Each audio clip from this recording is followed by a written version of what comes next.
I think that what fascinates me most about the near-death experience is to understand that,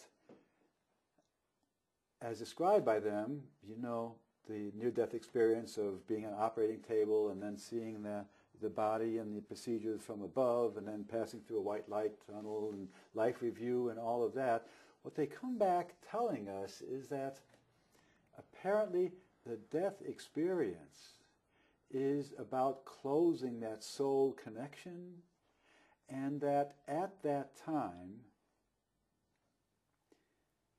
the biblical judgment is understood as being the individual's opportunity to examine his life in the context of the purpose he had in originally coming to this lifetime in the first place. Yes. And now understanding that, yes, being able to judge his performance, yes, based on that as the criteria. And those native abilities that were either allowed to come to the fore or not, and what those elements were that held them back.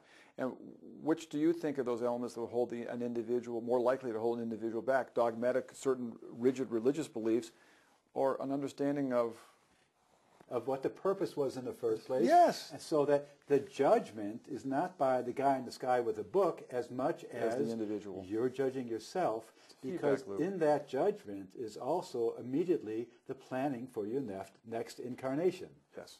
How can you plan the next incarnation without having a good analysis of how you did in this present? That's right. And so what we learn from that is that how we are conducting ourselves in this life is setting ourselves up for the next life here, whereas the church and the institutions would like us to be totally consumed through this entire life with what it's going to be like there, in rather eternal than salvation here. Yes. or damnation. Correct.